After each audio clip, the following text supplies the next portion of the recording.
দর্শকরা, আমরা আপনারা জানেন যে আজকে মনোনয়নপত্র পরীক্ষা নিরীক্ষার কাজ শেষ হয়েছে।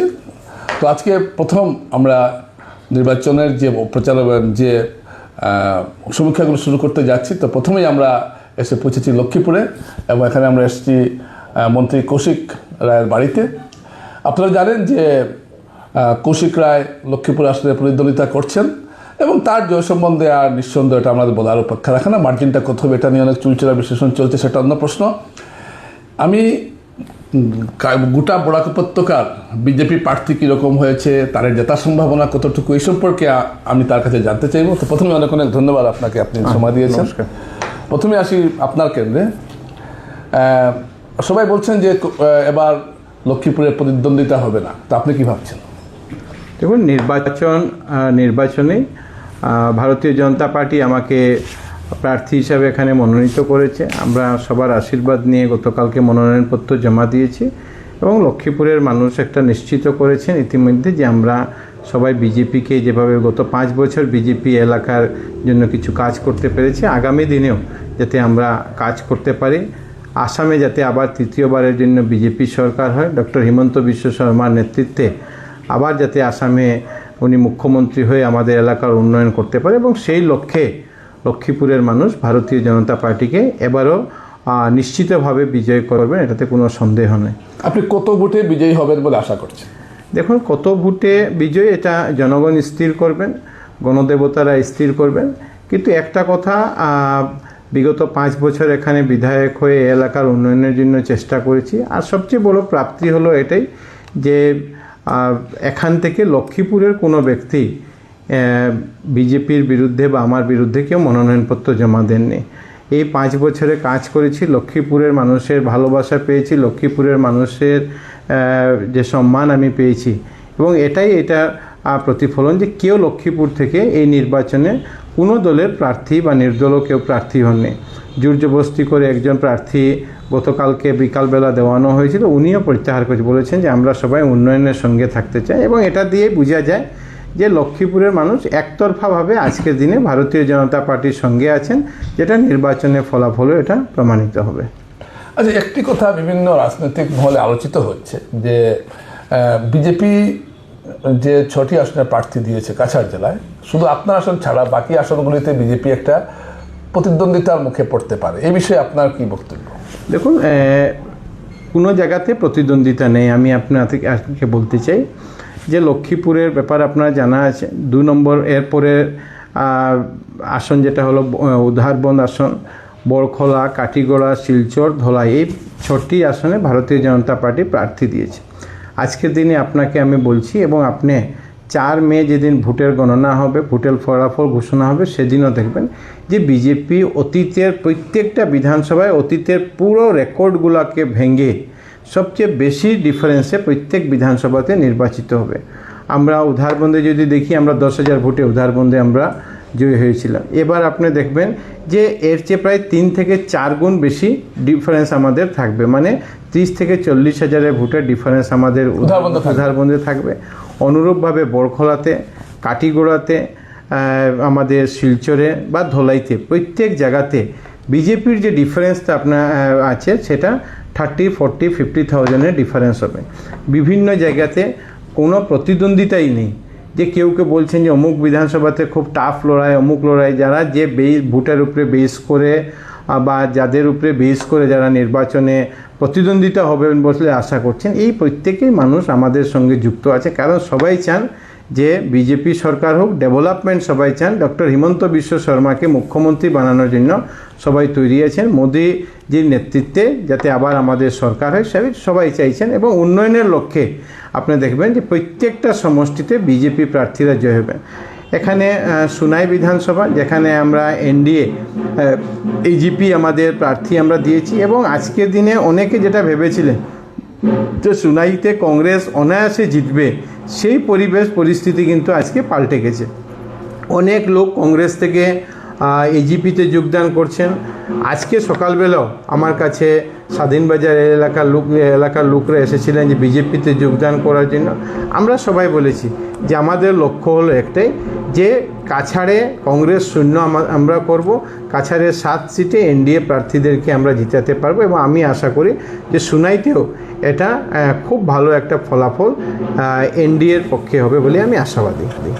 দর্শকরা আপনারা শুনছেন, তিনি বলছেন যে সুনাই আসনও এনডিএ জোট একটা ভালো। আপনারা এখানে বাজনার শব্দ শুনতে পাচ্ছেন, বাসন্তী পূজা চলছে মন্ত্রীর বাড়িতে, সেই বাজনার শব্দ আপনারা শুনছেন, খুব সুন্দর পরিবেশ। আচ্ছা, আরেকটা কথা আপনাকে আমি যেটা প্রশ্ন করতে চাইছি, উদাহরণে দেখা যাচ্ছে আপনাদের দলের কয়েকজন বিক্ষুব্ধ দাঁড়িয়েছেন, মুখ্যমন্ত্রী বলেছেন যে এদের সঙ্গে কথা বলা হবে, তো সেই বিষয়ে কতটা এগিয়েছে?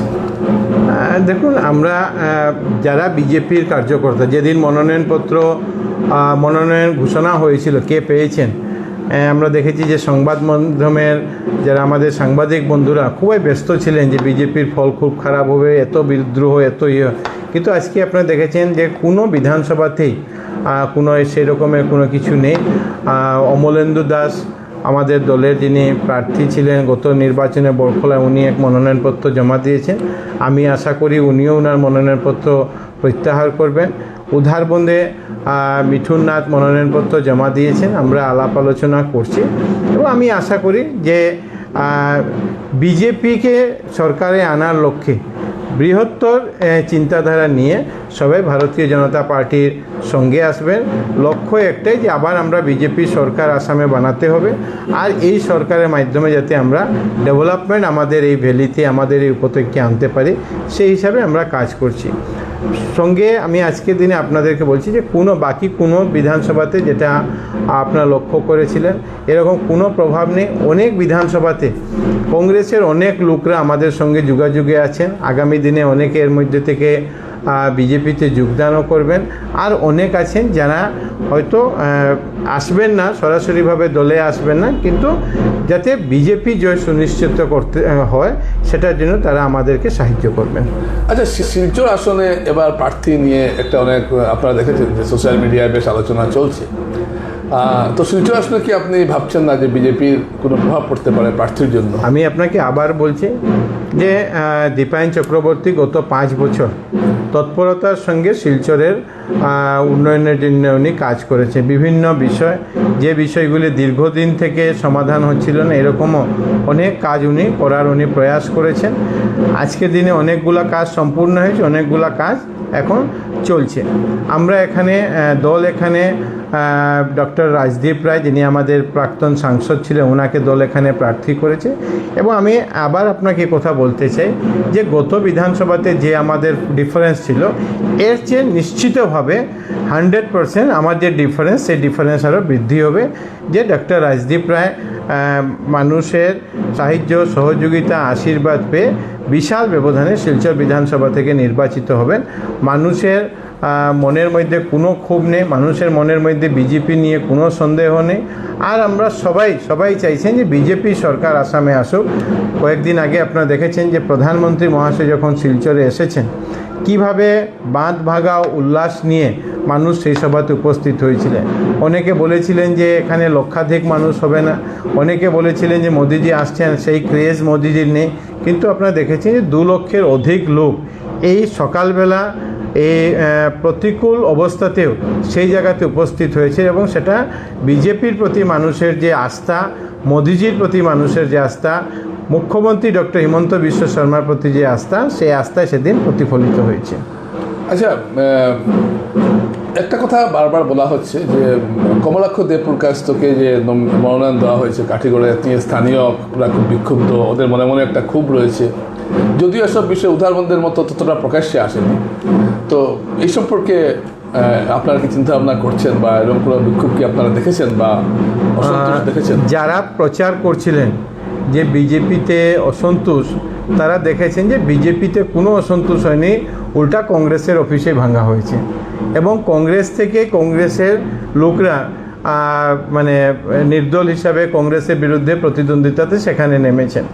বিজেপিতে আমি আপনাকে বলছি যে কাটিগড়াতে আজকের দিনে কোনো অসন্তোষ নেই, প্রত্যেকে একসঙ্গে এসেছেন, একসঙ্গে এসে সবাই দলের প্রার্থী আমাদের কমলাক্ষ দেবপুরকায়স্থর জন্য কাজ করছেন। মণ্ডলের সভাপতিরা, দলের প্রত্যেক কার্যকর্তাদের যে লক্ষ্য যে কাটিগড়াকে যাতে আমরা পুনরুদ্ধার করতে পারি। কাটিগড়া এমন এক সিট যেখানে আমরা 91-এ জিতেছি, 96-এ জিতেছি, 2001-এ জিতেছি, 2016-এ আমরা জিতেছি, এবং এবারও সবার লক্ষ্য যে আমরা কাটিগড়াতে যদি আমরা বিজেপিকে না জিতাতে পারি, অন্য বিধানসভায় যে ডেভেলপমেন্ট হচ্ছে সেই ডেভেলপমেন্ট থেকে আমরা দূরে থাকবো। এই জন্য ব্যক্তি হিসাবে নয়, সবাই বিজেপি হিসাবে, দল হিসাবে সবাই বিজেপির সঙ্গে আছে। আচ্ছা, আপনি কি ভাবছেন যে এবার মানে প্রার্থী কোনো ফ্যাক্টর হবে কি হবে না, না শুধু দলই ফ্যাক্টর হবে? মানুষ বিজেপি মুখা হয়েছে, মানুষ বিজেপির কাজকর্মে, বিজেপির উন্নয়নে মানুষ আকৃষ্ট আছেন। মানুষ মোদিজির কাজকর্মে, ডক্টর হিমন্ত বিশ্ব শর্মার কাজকর্মে মানুষ বিজেপি মুখা হয়েছে। এই জন্য লক্ষ্মীপুরে আজকে আপনি এখানে এসেছেন, লক্ষ্মীপুরে আমি যে মানুষের সমর্থন পাচ্ছি এটা কৌশিক রায়ের জন্য না, এটা বিজেপির জন্য পাচ্ছি। এই জন্য এরকমই প্রত্যেকটা বিধানসভায় মানুষ বিজেপির সঙ্গে আছেন। আর আজকের দিনে কেউ চান না নিজের ভোটটা নষ্ট হোক। সবাই জানে যে আসামে কংগ্রেসের সরকার হবে, কেউ কোনোদিন আশাও করেন না আজকের দিনে যে কংগ্রেসের সরকার হবে। কংগ্রেস নেতৃবৃন্দ চায় না যে কংগ্রেসের সরকার হবে। সবাই বুঝতে পারেন যে বিজেপি যেহেতু সরকার হবে, আমরা আমাদের উপত্যকায় যে উন্নয়ন বিগত 10 বছরে হয়েছে আরও বেশি উন্নয়ন যাতে আমরা করতে পারি, এই জন্য মানুষ সবাই বিজেপি মুখা হয়েছেন এবং বিজেপির সঙ্গে আসছেন। দর্শকরা, আপনারা মন্ত্রী কৌশিক রায়ের কথা শুনলেন এবং তিনি বলছেন যে কাছাড়ের সবকটি যেগুলো আসলে বিজেপি প্রার্থী দিয়েছে সবগুলো আসলে জিতবে। আমরা সাক্ষাৎকার শেষ পর্যায়ে এসে পৌঁছেছি। আচ্ছা, বাকি যে সিটগুলো আছে হাইলাকান্দিতে যে রাহুল রায় প্রতিদ্বন্দ্বী হয়েছেন আপনাদের প্রার্থী মিলন দাসের বিরুদ্ধে, এবং সুব্রত ভট্টাচার্য উত্তর করিমগঞ্জে বিজয়ী হবেন কিনা, কারণ এখানে সংখ্যালঘু ভোট বেশি। তো তারপরে কৃষ্ণেন্দু পাল একটা প্রতিনিধির মুখে দাঁড়িয়েছেন, এরকম কথা শোনা যাচ্ছে রাজনৈতিক মহলে। দেখুন, সিট সম্বন্ধে আপনার কি? পাথারকান্দি আর রামকৃষ্ণনগর আসনে কোনো লড়াই নেই, কোনো লড়াই নেই আসনে।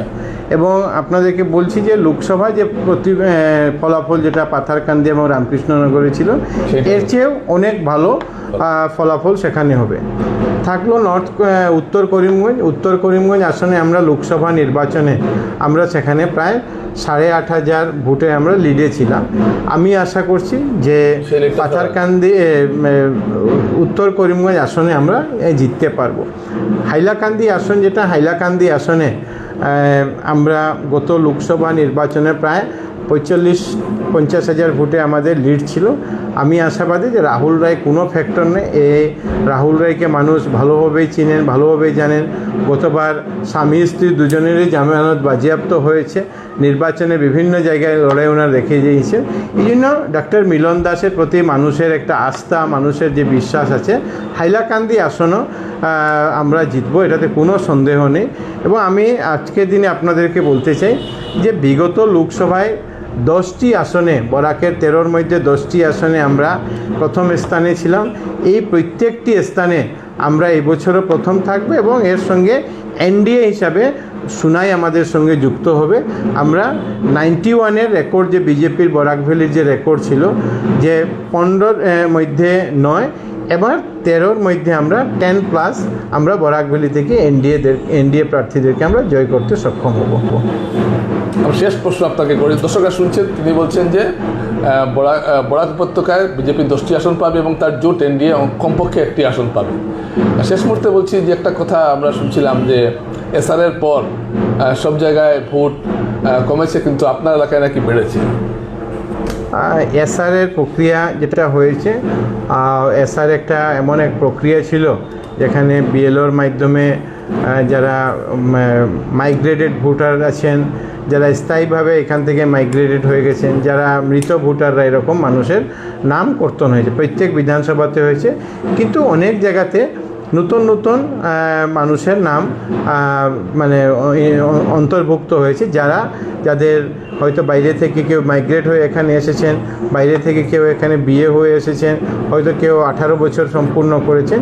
এটা হিসাব মিলে আমি দেখেছি যে লক্ষ্মীপুর বিধানসভাতে ভোটারের সংখ্যা 27 ডিসেম্বর আর 25-এ যেটা ছিল এসআর শুরু হওয়ার আগে, আর এসআর শেষ হওয়ার পরে 10 ফেব্রুয়ারি 2026-এ যে ভোটার লিস্ট বেরিয়েছে তার মধ্যে ভোটারের সংখ্যা বৃদ্ধি হয়েছে।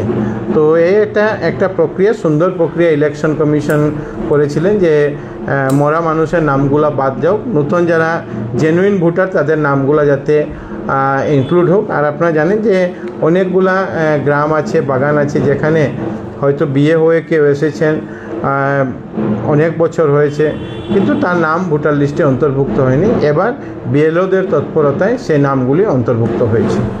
আপনাকে শেষ প্রশ্ন করছি, আচ্ছা এবার বিজেপি স্টার ক্যাম্পেইনার কারা কারা আসছে বলা মাননীয় গৃহমন্ত্রী মহাশয় উনি আসবেন। ওনার দুটা কার্যক্রম বরাক উপত্যকাতে আছে, শিলচর উদারবন সমষ্টি নিয়ে একটা, পাথারকান্দি সমষ্টিতে ওনার একটা সভা হবে। সঙ্গে সঙ্গে আমাদের প্রাক্তন রাষ্ট্রীয় সভাপতি জগৎপ্রকাশ নাড্ডাজি, জেপি নাড্ডাজি, উনি কাটিগড়া এবং ধলাইতে ওনার সভা স্থির করা হয়েছে। আমাদের মাননীয় মুখ্যমন্ত্রী ডক্টর হিমন্ত বিশ্ব শর্মা মহাশয় সবাই চায় যে ওনার একটা সভা প্রত্যেক বিধানসভাতে করানোর জন্য। আমরাও চেষ্টা করছি যে মুখ্যমন্ত্রী মহাশয় একটা সভা করার জন্য। শিলচরের মুখ্যমন্ত্রী মহাশয় একটা রোড শো করবেন।